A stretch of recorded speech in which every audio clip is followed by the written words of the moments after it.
Mas. Salaman bener. Bang, halo, assalamualaikum. Ini akunnya nomor HP TikTok. Ini juga punya TikTok. Akunnya namanya Mas Golok Tani. Ini juga akun Micet Setio. Micet tapi. Kamu tanya-tanya masalah cabai. Main di tempatnya Mas Irfan. Ini lokasinya di Kebumen, Kecamatannya Kutowinangun.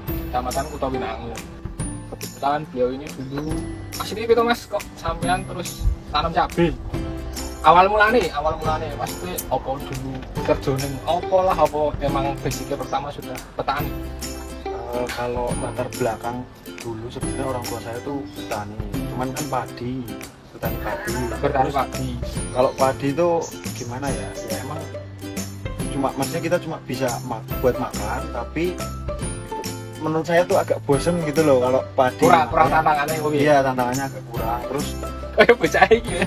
Terus saya main TikTok, FYP sering cabai rawit, terutama cabai rawit. Saya baru tanam cabai rawit. Cabai rawit berarti iya. Berarti awal mulanya itu emang basicnya cuma seru belum petani. Belum. Tapi bapak sama ibu petani. Dulu saya bantuin. Terus sekarang tanam cabai. Iya. Cabainya varietas apa? Varietas hal baru sama lagung 58. Oh, hal baru sama lagung 58. Tipikal ori karo RM ya? Oh, berarti si oke Mas, hal barunya RM berarti ya? Hal baru RM, rawit merah, tipikal menggantung berarti ya? Iya. Terus yang tipe tegak lagung 58. Terus selama jadi petani ini kan dari awal petani ada yang nanti nggak Mas? Atau murni katakanlah otodidak? Yang bersyukur diri. Ya pertama tuh saya tanam cuma 60 batang. Oh, pertama tanam 60 iya, batang. 60 batang cuma tak seriusin dulu dari cara pemupukan sama pengendalian hama dan penyakitnya. Oke, berarti awal mula itu coba cuma 60 batang. Iya. Sini total populasi berapa ribu batang Mas? Kalau hal barunya cuma sedikit, sekitar 200 batang. Kalau langsung 58-nya itu sekitar 400 batang. Sama ini ada tanaman ori 212 itu sekitar 700 batang. Terus tapi tak lihat yang sebelah sana juga ada tanaman kecil ini Mas. Ya tanaman kecil itu lagi nyoba varietas yang lagi viral, roket. Oh, roket. Tak kira varietas viral. Soalnya itu varietas viral. Terus ini Mas, pertama olahlah ini gimana? Apakah maksudnya di tempatku, di tempatnya Mas juga kan di rotari? Ya, apakah kan, sama ada. apakah benar podo di rotari ini atau dicangkul manual? Dicangkul manual Mas, masih. Dicangkul manual Iya. berarti loh. Cangkul manual. Terus untuk pupuk dasarnya Mas? Pupuk dasar kalau nggak pakai kohe sapi fermentasi sama vertipors untuk fosfatnya. Terus untuk kalsiumnya sama magnesiumnya saya pakai dulu. Oh, pakai dulu. Ini kue sapi fermentasi ya Mas? Iya, Fermentasinya fermentasi. berapa lama Mas? Kalau kohe sapinya kan saya udah punya, itu saya udah timbun di taruh kantong itu udah lama. Cuman untuk di proses fermentasi pakai dekomposernya itu sekitar sebulan. Oh, sebulan Ya. Kalau untuk dekomposernya pakainya M21, M4. Oh, M4. Iya yang murah. Berarti kok gue M4 yang murah tuh. Pakai tema. Iya pakai tema. Oke, pupuk dasar olahan sudah, pupuk dasar sudah. Kalau untuk jarak tanamnya Mas per pohon dibuat berapa senti mungkin? Jarak tanam saya standar lah 50 kali 50 ya. Untuk lebar bedengan. Lebar bedengan. Lebar bedengan. Lebar bedengan 80 cm, kalau bedengannya itu lebarnya 1 meter. Berarti bedengannya lebar 1 meter. Iya. Selokannya 80 cm. cm. Oke. Ini posisi musim kemarau berarti ya Mas? Ya. Kalau untuk musim penghujan apakah sini masih aman kita ini cabai? Kalau musim hujan alhamdulillah karena lahan pegunungan agak miring, jadi Aman air ya, Mas? langsung hilang lah. Terus untuk musim kemarau ini kan Mas, musim kemarau Mas. Untuk perairan ini gimana? Apakah aman atau tergolong susah gimana? Kalau musim kemarau ini kan nggak bisa model-model leb ya, soalnya sumur bornya juga airnya nggak banyak, jadi saya pakai sistem drip. Oh, Iya, drip. Kita modern aja Mas. Iya. Dripnya pakai diesel atau listrik? Pakai listrik. pakai Oh, Jadi inovasi bagi yang ya. irit ya Mas. Iya. terus untuk ininya Mas, tanamannya, maksudnya pertama kali tanam itu berapa HSS-nya itu nggak mas? Setelah semainya terus pindah tanamnya itu Mas Irfan sering itu nggak? Kalau pas kemarin kan ini tanam pas musim hujan, jadi berani pakai bibit muda lah. Sekitar umur 35 HSS. Iya, iya. Kalau Iya. musim hujan emang nek menurut ADW cukup ya. Oh, Saya punya aku biasa ikut 25 tapi musim kemarau ini Kalau musim Kayak kemarau Mario. pakai bibit tua. lebih. Terus kalau untuk cara perawatannya mas, pemupukan dari fase vegetatif biasanya Mas Irfan pakai apa mas? Kalau pemupukan pertama itu saya pakai Ultradap untuk pos batang. Berarti terang berapa gitu? Ultradap intinya per 20 liter saya pakai 3 sendok. Terus pakai pembenak tanah asam gumbar sama untuk agar cepat pemulihan stres setelah pindah tanam saya pakai asam amino. Oh, asam amino berarti itu dikocok. Terus itu berapa kali sekali mas? Berapa sekali? Kalau untuk awal-awal saya 5 hari sekali, tapi sampai umur 20 HST. Jadi 5 HST, 15 HST, 20 HST. 15 HST sama 20 HST udah. 5 hari sekali. Iya. Sekali. Setelah itu pemupukannya langsung ke 10 hari sekali. Oke, kalau spraynya mas, spray mungkin insek dulu. Kebetulan juga musim ini kayak Hamatrip lagi merajalela ya mas? Kalau ada tips-tips untuk mengatasi hamatrip mungkin trips. Soalnya sempat tadi bincang-bincang juga sebelum direkam sempat ngalamin hamatrip juga. Ya mas. Cukup parah. Kiat-kiatnya di Mas Irfan, sing musim untuk ini. pencegahan dan penanganan setelah terkena itu Betul. Kalau untuk pencegahan yang jelas spray rutin insek. Kalau musim kemarau kan tahu sendiri hamanya banyak ya mas. Jadi saya spraynya tuh seminggu kadang 2 kali, tergantung lihat kondisi tanaman lah intinya kalau emang butuh. Kalau saya sementara ini masih pakai Abametin, Imidacloprid, Viridapen sama ini Profenofos di rolling aja. rolling aja mas. Iya. Kalau itu untuk yang perawatan rutin ya mas, Iya, yang sebelum perawatan kena rutin. drip ya. Karena kan jujur waktu pas kena drip temanku juga, aku juga sempat diskusi sama Mas Irfan, terus Mas Irfan itu merekomendasikan bahan aktif Clofenapil. Oh, Clofenapil. Itu setelah terkena drip parah sekitar 70% ya, 70% populasi. Saya tuh kan pakai Abametin sama Imidacloprid itu udah gak mempan. nggak mempan. Nah, Dripnya saya urep ini Iya, ya. bahkan pupusnya itu nggak kunjung membaik. Artinya masih Masih keriting, keriting, ya masih keriting. Bahkan ada yang udah sampai gosong. Akhirnya saya pakai Clofenapil itu. pakai bahan aktif baru di tempat saya yang belum pernah saya aplikasikan yaitu Clofenapil. Jadi intinya pergantian bahan aktif ya mas. Iya betul. Terus ada nutrisi tambahan lain nggak mas untuk penyembuhan itu? Kalau nutrisi bawah ya bawah pakai 16 NPK 16 sama kasih Ultradap dikit lah. Kalau Walaupun yang itu masa pembuahan.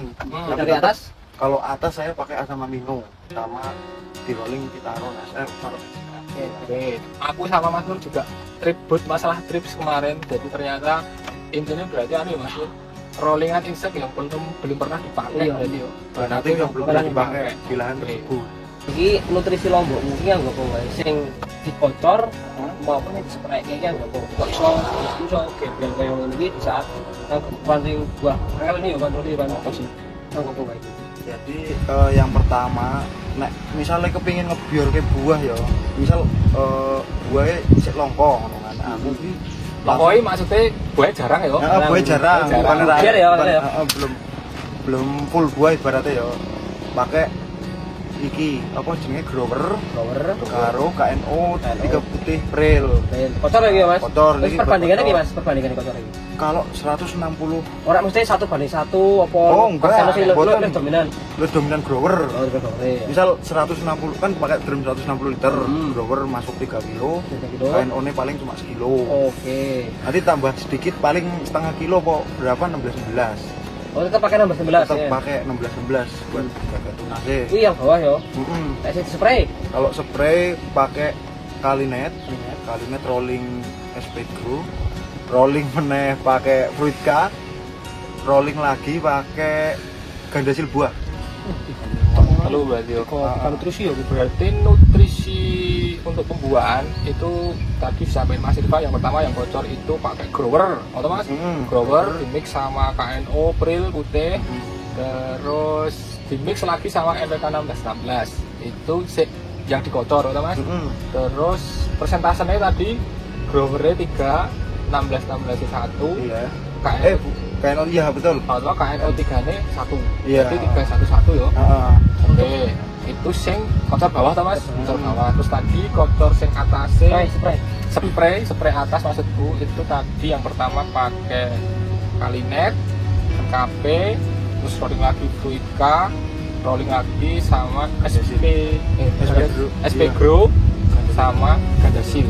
Gandasil buah tadi ya Mas? Iya betul. Terus itu untuk perolingane iki piye Mas? Maksudnya iki misalnya saiki dikocor, isine langsung di spray apa gantian? Misalnya hari pertama iki dikocorke nutrisinya kocor, terus kok hari barilet 5 hari kemudian spray nutrisi kondur. Apa pengaplikasiane bareng berarti nek hari iki dikocor nutrisi ya langsung di spray kondur ngono lho. Situasional waktu niku lho sih Mas. Nek misale memang bisa langsung di spray, langsung spray wae dadi men coronganune pupuk bawah masa, pupuk atas masa jadi langsung bior ngono lho. Yang jelas kan sekarang musim kemarau ya. Terutama tetap fondasi utama tetap air lah. Mau pupuk buahnya bagus kayak apa kalau airnya kurang tetap kurang maksimal. Ibaratnya pupuk buahnya sia-sia lah ya. Terus kalau nanti udah muncul bunga udah mekar kayak gitulah biar bunga tidak rontok kalsium bocor ya. Pas masa pembuahan ini ono masalah dia hama misalnya sekolah ladua apa ular daya apa mengkor masalahnya mengkor wingi pas nang tretok apa sedang iki ladua karo ular aman ora. Kalau buah menurut saya ibaratnya 2% lah dari 100% kita aman banget. Cuman kalau ulet ada sempat pernah ada serangan ulet bor. Terus spray alhamdulillah masih bisa teratasi Mas. Bisa dikendalikan lah ya betul. Anu bulene iki sebentar lagi saka tanduran iki. Kalau bule virus Gemini kalau hal baru 0. Terus Kalau yang langgeng 58 kalau tipikal tegak itu sampai umur 3 bulan itu belum kena bule. Cuman setelah itu ada 1-2 yang bule.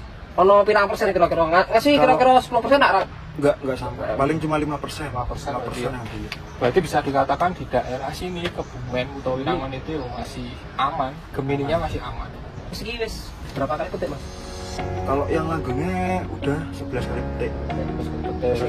Sing Hal baru nih 8. Terus pemasarannya piye Mas sampean? Apakah di Jupuk kampung omah apa sampean di jual dewi nang pasar apa sampean menuke sistem lelang cabai? Kalau lelang di Kebumen belum ada kayaknya. Jadi ya masih dibawa sama pengepul. Di Jupuk ya Mas ya? Enggak, nganter ke rumah pengepulnya. Ada sih sedesa ada yang di pengepul. Berarti untuk panennya ini sudah melewati raya belum Mas? Panen raya udah. Tapi tak lihat musim buah ya Mas, buahnya masih buah. Udah panen raya itu Mas. Buahnya masih buah. Dan sampai saat ini masih dibocor di situ. Masih. Kalau yang ini Mas, tadi kan pabrikan semua. Nah, yang istilah apa? Teman-teman itu kalau nyebutnya organik. Nah, sing organik masih pakai enggak? Pakai saya. Nah, ini organiknya apa ya Mas organiknya? Kalau organik yang saya pakai itu buat sendiri. Intinya itu memanfaatkan alam sekitar lah, alam sekitar rumah lah. Oke. Barang-barang yang aku pakai contoh. Kalau kalium saya itu buat dari rendaman air sabut kelapa. Itu air kelapa kalau air sabut kelapa itu kalau dikasih merah kecoklatan banyak banget. Direndam sekitar 2 minggu. Nah setelah itu udah jadi nanti air itu buat blender pisang. Nyari pisangnya apa kulitnya pisang? Pisang sama kulitnya. Oh, sekulit-kulitnya. Iya. Kalau tipikal pisang enggak terserah. Waktu kan ada pisang kadang kan di pasar kan ada yang udah hampir busuk kayak gitu kan beli kan boleh. Itu kan harganya terjangkau kan.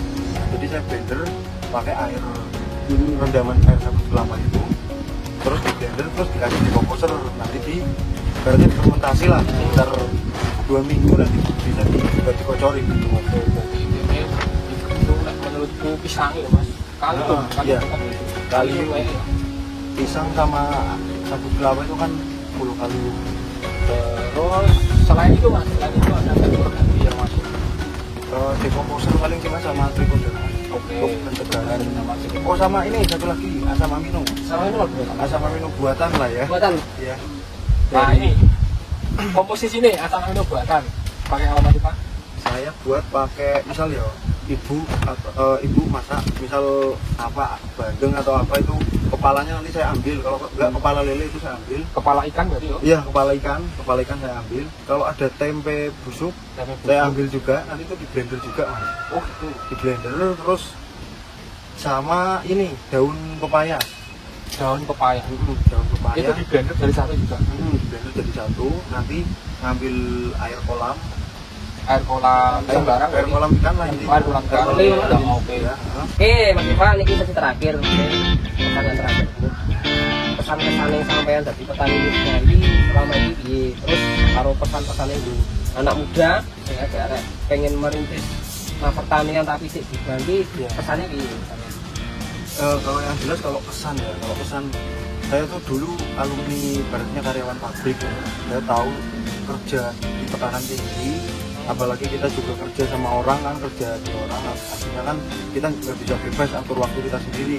Kalau jadi petani kan ibaratnya kita jadi bos walaupun ibaratnya masih kecil, tapi kan kita bisa atur waktu kita sendiri untuk kerja gitu. Kalau saya ngatur katakan Mas. Iya.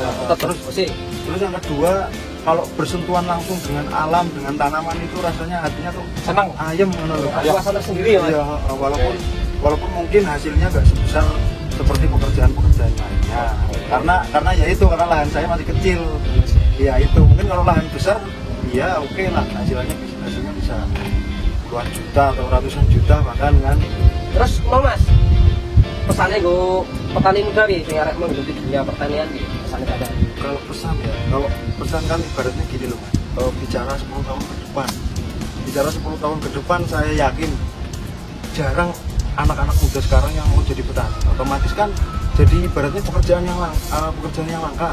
Peluang beli pasti banyak ya Mas. Iya, jadi peluang untuk kedepannya itu menurut saya bagus kalau di pertanian daripada di bidang lainnya.